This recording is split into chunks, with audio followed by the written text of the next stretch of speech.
multiple disabilities, Celia Hensman lives with a permanent central line in her chest through which she receives daily blood infusions and complete artificial nutrition. She has never known life without being disabled. In 2021, on the International Day of People with Disabilities, Celia launched the Disability Policy Center, disabled-led and dedicated to the advancement and development of policy. They work to ensure that accessibility is at the heart of conversation, consultation, and legislation. Regarding disabilities, policies of truth can only be enacted with inclusion and accessibility. Thank you so much, Celia Hensman, for joining us today on AwareNow to talk about you, your story, and what you've got going on. Thank you so much. No, thank you for having me. I'm very excited. Well, let's get right into it. Let's start with a day in the life of you, Celia. What does that look like? I mean, I understand that every day, much like life, consists of constants and variables, but what are the constants for you every day? Constants for me is I live a very different life, probably like most people engaging with this conversation than the average person. For a little bit of context is I have complete intestinal failure and paralysis of my intestinal system, so I can't eat or drink anything.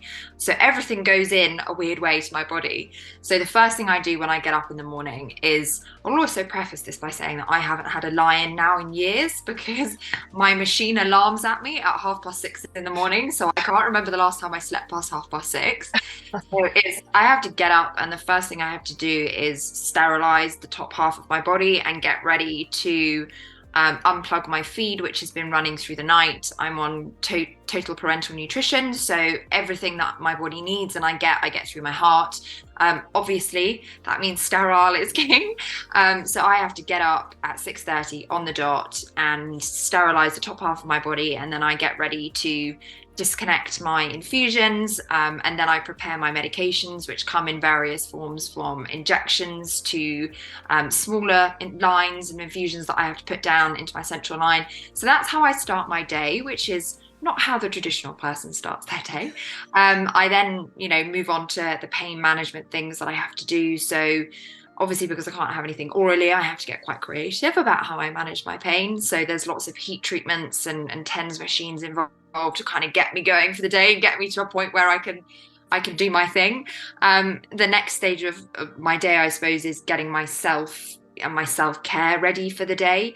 Obviously, as I have entry points into my body that aren't natural entry points, should we say, I can't just hop in the shower and get clean and be ready for the day. I then have to, wash my area of my Hickman line, bandage myself up, put all my dressings on, then have a very awkward and cumbersome shower as I'm trying to avoid the water directly, because unfortunately my dressings are water resistant, not waterproof. So once I've done that, this has sort of taken me now 2 hours to get to the point where I'm like, right, work mode now.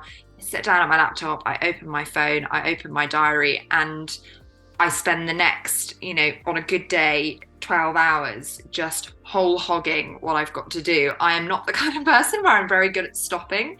Because I don't eat or drink anything, I don't take a lunch break, because I always forget to myself to take that kind of hour off around lunchtime. I never end up doing it. And then around sort of 4, 5 o'clock, that's when work stops and I have to start the whole routine again. So I take myself up to my medical room, start my infusion process again, and that takes about an hour again of my time of setting up my lines, setting up my medications. My infusion runs for 14 hours.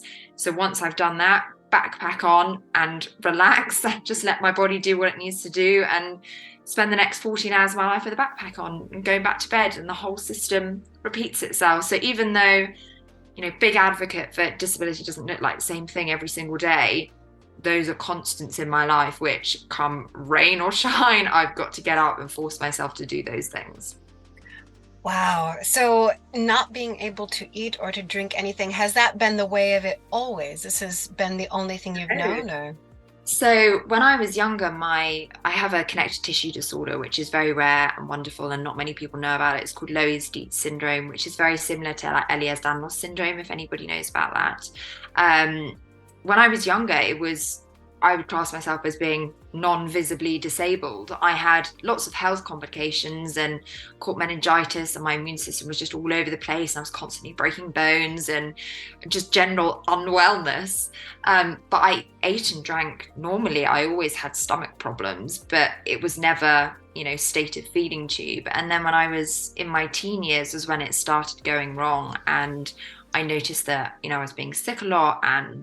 But I premise this by saying that as someone with gastro issues, and anyone can kind of comply, I have nothing taboo that like grosses me out or I'm not willing to talk about, because obviously there's a lot of stigma around gastro problems in general. It started going wrong in my teen years, and I was being sick a lot, and my bowel movements weren't great, and I noticed that a lot of foods were kind of irritating me quite a lot. So over a couple of years, I started cutting things out like gluten and dairy on the advice of my doctor, and following a FODMAP diet. And it just wasn't getting any better, and my weight really started to slip. And I then started being feeding tubed nasally, so I had an NG tube. And at that point, they'd worked out that my stomach had started to paralyze itself, and it just wasn't working anymore. My connective tissue disorder manifests as my body doesn't produce collagen properly, which gets worse as I get older, which means the muscle movements slow down and eventually seize up. And that element of peristalsis and the ability to process my food was what was slowly stopping. So I had an NG tube, which is a feeding tube which goes into your stomach for on and off for a couple of years. And then that progressed to having an NJ tube, which actually goes from the nose down. Not a nice procedure, not something nice and pleasant to live with, that goes into your small intestine. So you just pump feed through your nose and down it goes. And then eventually that stopped working as well. And that was during the COVID pandemic, and got taken into hospital and told that I probably wasn't going to come out again. And that wasn't a nice experience during a pandemic when I couldn't have anybody there with me. And was in there for a couple of months, and my body had basically gone into full ketosis, where my body was started eating my own organs effectively to just try and get some energy from somewhere. And so that was when I went on to TPN, and it now means that my entire gut system doesn't need to be used. It's now going directly into the bloodstream, into the devil's mouth, if you like. So that's how I get everything now, is I miss food. And I know that's a question that's probably going to be asked, is do you still get hungry? Do you still get thirsty? Physically, no, I'm not hungry and I'm not thirsty. Mentally, I'm very hungry and thirsty, because it doesn't cut out that element of taste and satisfaction that, like, on a hot day, everyone else has a drink and an ice lolly. I plug up a fluid bag. It doesn't satiate me mentally, even though my body has got what it needs, if that makes sense. But it's not a feeling to be scared of. It's not unbearable. It's just every so often you go, oh God, I'm really thirsty right now. Right. Yeah. And so this is all rather new then, this sort of level, this degree of it. Wow, it's just incredible. So please allow me, there's some beautiful words that you have shared that I would like for everyone to hear, and they are as follows. Your beautiful words. All bodies are different and beautiful in their infinite diversity. Some of us live in an alternative way, but that doesn't mean we aren't just as capable in our own magical ways. Mm-hmm. I love these words. You shared these words in a post while showing your Hickman line, mm-hmm. which again is that tube that keeps you alive. What I love about this post, Celia, is that you both educate people who don't know, and you empower those who do know. Mm-hmm. Just by sharing your truth, just by being present and by being visible. Is this, I guess my question with all of this is this where you feel like your strength, where your superpower comes from? Just that level of transparency and truth? I think so. I've spent my entire life using mobility aids, and my body doesn't look the same as people traditionally think bodies should look. And when I was younger, I really, really struggled with that. And it's not that I don't struggle with it now, but it's that I very quickly came to the realization that people look at me strangely, or think of me weirdly, or think of me and my body as unnatural and weird and not very pleasant, because they don't understand what it is that my body is doing. They don't understand what that Hickman line does. It's natural human instinct to look at something that you don't see on a daily basis and go, oh, what is that? That's a bit weird. Oh, that makes my, that makes my skin crawl to think about that. A stoma, for example, there's such stigma around stomas, and people can be so embarrassed of them, and I completely understand why. And that's a journey that I'm heading to, and I'm prepared for that to be added to my body. But it's because people don't understand the actual process of what it is. We have parts of our natural body, for want of a better word, that everybody has, which are, intimate areas of yourself, but we don't think of those weirdly because everybody's got one, and we know what they do, and we know what their purpose is. That's the key, is that if we all understand, and it's visible and it's out there, and it's on billboards, it's represented across the media, across social media, in business, whatever it may be, people won't have these negative perceptions because it's entrenched as normality. And there's this real perception that anything that's artificial about your body, or anything that's out of the ordinary or a difference, is something to be focused on. And that's almost like your defining character as a person, as, oh, she's got a Hickman line, look at her body, oh, that shouldn't be there, that's a little bit weird. And my point is to say, actually, there's something about us all which is a little bit different. None of us fit the stereotype of normality of what we should be looking like. Actually, if you try and find people that look exactly like the stereotype of what we're all aspiring for, you're going to find that not many people look like that. And even those people themselves have those level of insecurities where they say, I wish my legs were longer, I wish, I was skinnier, I wish I was curvier, whatever it is. Everybody has something about themselves that they wish they could change. Unfortunately for myself, I can't change those elements about me. And I'm not embarrassed about my Hickman line because my Hickman line keeps me alive. Why should I be embarrassed about the beauty of medicine and the beauty of my body to have taken something artificial and said, right, the natural part of me doesn't work, let's accept this artificial element and power ourselves through. And I'm surviving against the odds by the amazing work of my doctors in medicine and progression. But why shouldn't that be celebrated? That I have something so medically marvelous about my body that actually people should go, wow, that's really cool, that's really interesting, that's so exciting, and not look at it and think, what is that? That's a bit weird, that's very ugly. Of course, I've had moments in my journey where it's been uncomfortable, and walking around with feeding tubes on my face, and I've thought, people are looking at me, people are staring at me, I don't like this isn't normal. But actually, it's because people don't understand. And if you twist the narrative of, I just live in a different way, this is part of my body, this is part of who I am, it may not look like what you think the normal body looks like, but that doesn't mean it's not beautiful in its own way, if that makes sense. It makes nothing but complete sense. Absolutely. So to your point about all bodies being different, like you just said, there are things that we love about ourselves, things that we loathe about ourselves at times. So let's get personal for a moment, Celia. I would love to know, when it comes to your body, what is your favorite part? Well, controversially, it's something I've learned to accept. Is my favorite part is my height.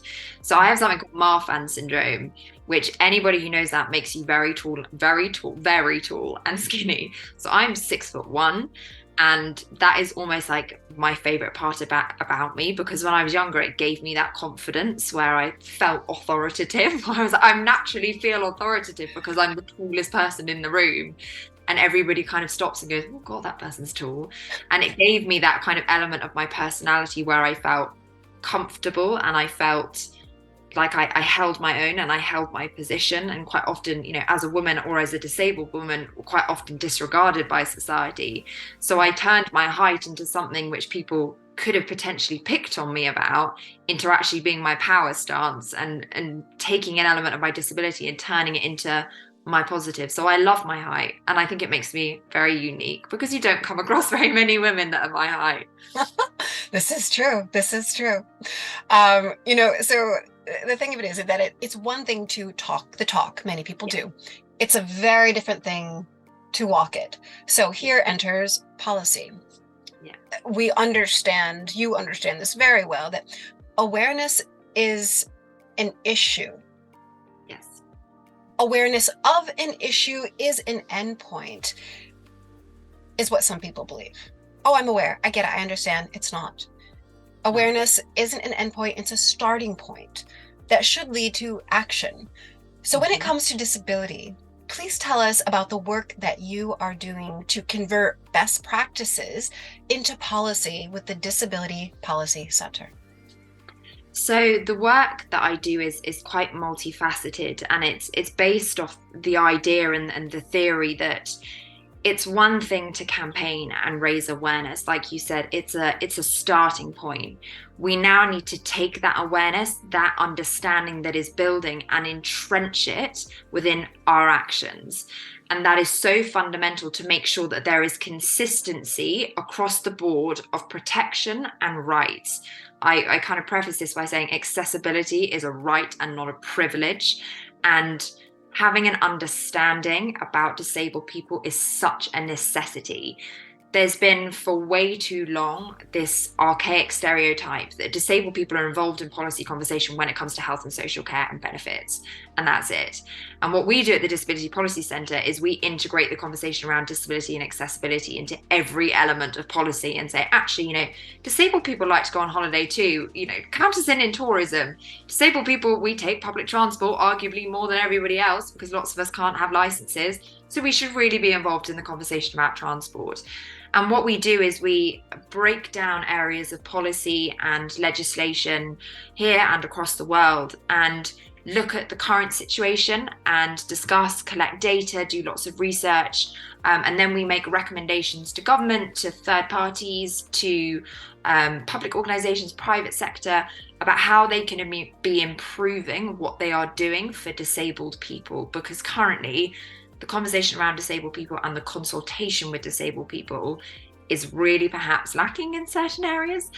So some of the work that we've done already, which has been amazing and incredibly fruitful, is we've done lots of work around the representation of disabled people in politics itself, the people designing policy. And one of the statistics that we found is that less than 2% of the members of parliament here in the UK identify as being disabled. Now, if you equate that to the 20%, over 20% of the population that identifies disabled, that's over an 18% disparity gap. How can we argue that we are a representative democracy if we are not even representative of the people that are voting? And, people then say, well, why do we need disabled people in that conversation? Why do we need disabled people talking about education or tourism? Why do disabled people have to be at the heart of conversation? And that's to say, you can't talk on behalf of us. If you do not have the lived experience of what it's like to be a disabled person or have that vicarious lived experience of being a guardian or a carer or whatever it may be, it's not for you to tell me what I need. It's for me to tell you what I need.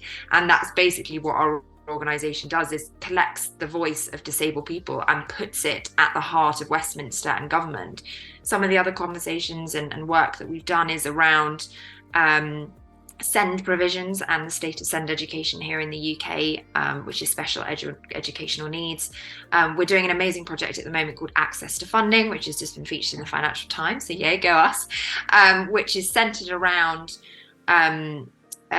investing in disabled entrepreneurs. And one of the statistics that we found was that only less than 17% of disabled entrepreneurs or disabled founders believe they are treated equally to non-disabled entrepreneurs and founders when they're seeking investment, because of misconceptions about what they can and can't do, their commitments, how talented they are, etc., etc. I could go on and on. But that's in a nutshell what we do, is we make sure that the conversation around disabled people is being amplified and considered with equal weight to the rest of the population. A fact that I always kind of like to throw out there is we are the largest minority group. Not only that, but you're the only minority group that you can enter and leave at any point in your life. So if you think the conversation around disability doesn't apply to you, it's not to scaremonger people, but it's to say it might apply to you at some point in your life. And we cannot be forgetting about the 1 in 5 people who identify in this way, where currently, arguably, we are forgetting about them when we're not hearing their voices enough in conversation. Such great points, all of them. And I love specifically you speaking about the fact that we cannot be just included in when it comes to health and in all facets of all parts, because a person is a person in all of these different facets, not only in one specific silo, right? Mm-hmm. So done with the silos, let's have conversation across the board. In one of our favorite tracks, so when I say our, Jack and I, Jack co-founded Awareness Ties with me, and one of our favorite tracks of music is entitled To Make Manifest, and it's from one of our Awareness Ties ambassadors, Thavius Beck. The lines read as follows: thoughts determine what you want, actions determine what you get. Think, act, now. It's one of our songs that we have on repeat quite often here. So I guess my question from thinking about that song is for you, Celia, right now, regarding disability and inclusion. What do you want people to think about, and what actions do you want them to take? So what I want people to think about, and it's such a great question, and I love the words that you're using, is it's very simple. Be proactive, not reactive. We spend so much of our time, a vast majority of the time, when the conversation is around disability or accessibility, out of the arena of disabled people talking about it or raising awareness. Reactive action is happening here, where an act of discrimination has happened, or someone has come up against an accessibility barrier, and people are going, oh, we should probably be looking at that in hindsight. And what I'm saying to people is, from the point of design, proactively, you should be thinking about disabled people. It's 1 in 5 people. If you think there are no disabled people on your team or in your family or anywhere in your friendship group or your connection, you are really, really underestimating the conversation around disability. And then I kind of follow that up by saying, if there really isn't anyone on your team that's disabled, you're doing something wrong as a company, because you're not attracting the right people. But from the point of design, we shouldn't be going back to do consultation with disabled people once we've designed the policy, once we've done the strategy, once we've done the legislation. We should be at the center of it from the beginning. We're not an afterthought. We're not the last thing to be considered, or let's just quickly check this off with disabled people and just check they're all right with it. Our voice should be equal in deciding what needs to be done. Not only are you saving yourself money and time by having to constantly go back and recorrect the past mistakes, if we just do it now, the situation will be so much better. And actually, we'll as a social movement, I suppose, we will be moving so much quicker than we are at the moment. We have seen the most incredible social progression over the last couple of decades around race and gender and identity and so many other fantastic communities. But I preface that by saying disability is really being left behind in the conversation. And that's not to take in any way energy away from those other social movements, but it's to say, why are we not picking the same pace as other social movements? Why aren't we being considered with equal value to other social progressions that are happening at the moment? And that's because we're in the mentality of being reactive to situations, not proactive. So that's what we need to be thinking about, is switching that mentality around. Absolutely agree. And I think it's one of those things where you don't know what you don't know until you know. And right, it's this people, and I think people are afraid, if they don't know how to fix something, they're afraid to address something, but that simply can't just go on anymore. So education is at the core. And I think people get scared. I think you're right. People get scared that they don't want to admit that they don't know something. And my response always to that is, would you rather admit you didn't know something and be met with a friendly group of people who will say, that's all right, let's address it quickly, rather than you make a mistake of discriminating against somebody or creating a barrier for somebody and having to deal with the repercussions of that? Which would you prefer? Which is the better option for everybody? And that's just asking the questions and admitting you need educating.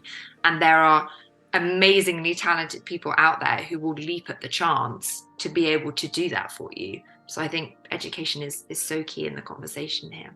Absolutely. And you make a good point that it's not that you're going to offend someone. It's perhaps that you're going to, someone will feel welcomed because you asked, because you reached out. So another quote of yours: I am who I am because of my disability and not in spite of it. So your disability, Celia, is your power. You referenced it as your driver, your identity, and the fact that you find strength in what makes you fight harder than others have to. For Exactly. those who are looking for the strength that you have found, what advice do you have for them? My advice fundamentally is, I haven't always felt like this.